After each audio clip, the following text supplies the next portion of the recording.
Breaking news Manuguru express రైలులో దారుణం జరిగింది. సికింద్రాబాద్ రైల్వే స్టేషన్ సమీపంలో రైలులో ఓ మహిళ హత్యకు గురైంది.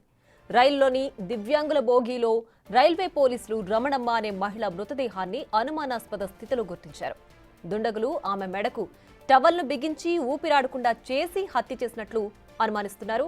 మహిళ పర్సులో 25,000 నగదు, బంగారు ఆభరణాలు, వెండి పట్టీలు అపహరణకు గురైనట్లు గుర్తించారు.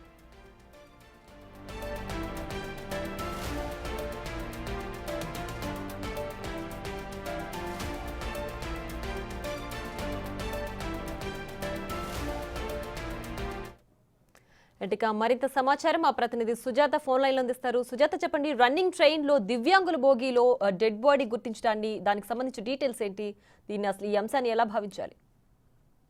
మణుగూరు ఎక్స్ప్రెస్ లో ప్రయాణిస్తున్నటువంటి రవణమ్మ అనే మహిళ తన కూతురు దగ్గరికి వెళ్ళడానికి ట్రైన్ లో ప్రయాణిస్తున్నట్టు తెలుస్తుంది. అయితే ఉదయం ట్రైన్ చేరుకున్న తర్వాత అక్కడికి వాళ్ళ అల్లుడు ఎవరైతే ఉన్నారో తనను చూస్తూ రావడానికి స్టేషన్ కి వచ్చారు. అయితే ఇంకా కూడా రవణమ్మ బయటికి రావట్లేదు ఏంటి అని చెప్పేసి అటు రైల్వే అధికారుల దగ్గరికి వెళ్ళి గార్డ్ దగ్గరికి వెళ్ళి అడిగింది. ఇక్కడ రవణమ్మ అనేది మహిళ ప్రయాణించారు అని చెప్పేసి డీటెయిల్స్ అడగంగానే వెంటనే ఆ బోగి మొత్తం కూడా వెతికారు. అయితే దివ్యాంగుల బోగిలో ఆ రవణమ్మ డెడ్ బాడీ టవల్ తో గట్టిగా గొంతుని నులిమి పడేసి చనిపోయినట్లుగా కూడా అయితే ఇప్పటికే అధికారులు గుర్తించారు. అసలు రవణమ్మ ఒంటి మీద ఉన్నటువంటి బంగారం, అదేవిధంగా కాళ్ళకు ఉన్నటువంటి పట్టీలు, పర్సులు ఉన్నటువంటి డబ్బులన్నింటినీ కూడా తీసేసినట్లుగా అయితే ప్రస్తుతం గుర్తించారు. అంటే కేవలం దుండగులు మాత్రమే దొంగతనానికి చేయడానికి వచ్చి తను దొంగతనం జరిగేటువంటి టైంలో వాళ్ళని నెట్టే ప్రయత్నం చేస్తున్నటువంటి సమయంలోనే ఇదంతా జరిగి ఉంటుంది అని చెప్పేసి ఆ కోణంలోనే దర్యాప్తు మాత్రం చేస్తున్నారు. కానీ దివ్యాంగుల బోగిలో